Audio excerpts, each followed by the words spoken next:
So I love our first reading from the book of Genesis. This week we've been reading from Genesis and the story of creation. And today we hear after God created all these different things, he said they were very good.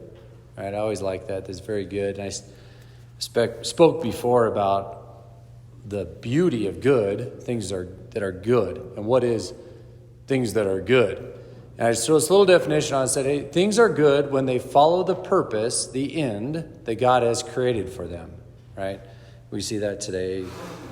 God said how good it was, bless them, let the birds fly and fill the earth, whatnot. So things follow a certain end. When things follow their end, their purpose, it's good. When they don't, it's bad. All right, so us who have free will, we get the decision to choose whether we choose to follow the good or the bad. We want to follow the good, the purpose God has for things. All right. My favorite one. God created man in his image and likeness.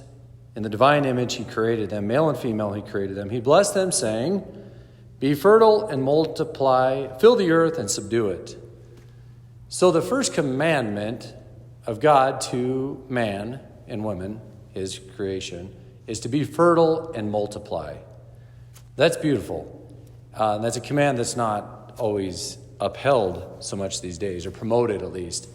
I think of this, especially in light today, or this week, it's called National Marriage Week. The church in the United States has put together this National Marriage Week. And so I want to talk about the goodness of marriage. And it's kind of something I'm passionate about. I wrote my senior thesis, or my master's thesis in seminary on the goods of marriage. So what is the goods of marriage? The traditional goods of marriage, meaning the nature of marriage, the purpose of marriage, right? What is the purpose of marriage? What is the nature of marriage? The nature of marriage is three goods, three folds: indissoluble, procreative, and unitive. That's the nature of marriage. That's the purpose of it. So when we keep those goods intact, it's good. It's really good. When we separate them, kick one out, it's bad. Okay, it doesn't follow its nature. It's just logical. So I guess I bring this up today because one of the biggest marriage killers out there is the use of artificial birth control. It's one of the least popular, probably the most unpopular teachings of the church, but it still is a teaching of the church that we should not use artificial birth control in the marital act. It's one of the goods. It removes one of the goods out of the nature of marriage. And it also destroys marriage.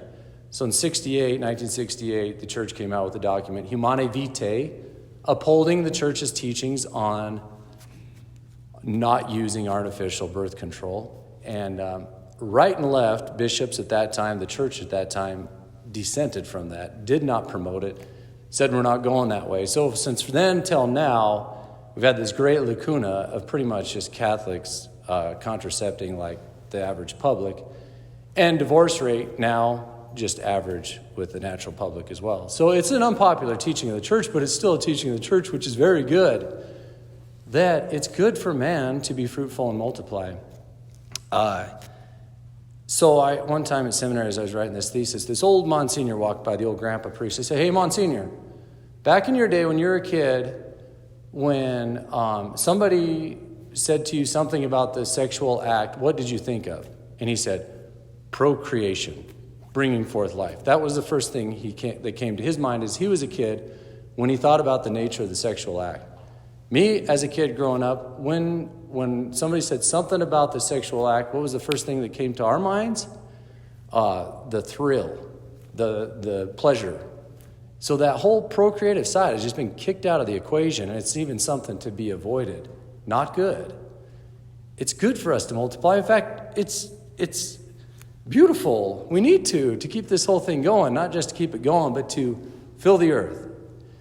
So I guess a lot of times when we think about, okay, whatever, the church thinks we can't use artificial means, so we'll just use natural means, natural family planning, and we'll just still have 2 kids, whatever. Hey, but the beauty is it's good for us to have children. Children are beautiful gifts to the family and to society. So I kind of want to highlight that good today, how good it is to have children. and however many God wants you to have. I don't know. The church does recognize also that it's not easy to raise children, especially in this modern world, so she does give us natural means to space birth of children out. And it is called natural family planning. It still upholds the threefold dignity of marriage, indissoluble, unitive, procreative. But it does so while being open, just avoiding pregnancy. But we're still open to it. We're not putting something in its way. So, hey, I just bring that up today because it's not popular to teach about, but it's so beautiful and so crucial for the flourishing of marriage. It's something that I feel bad as a church. I almost need to apologize that it's not been talked about, right? Usually when I talk to people about this or even show them the beauty of it, which I'm not doing justice to right now, they say, I never heard that. To which I say, I'm sorry that you never heard that. Today we still don't hear it. I went on the USCCB website to look at resources for this National Marriage Week. Nothing to do with natural family planning, the biggest, biggest marriage saver out there. Nothing that I saw. There might be underneath all the links, but I didn't see it. So I still apologize.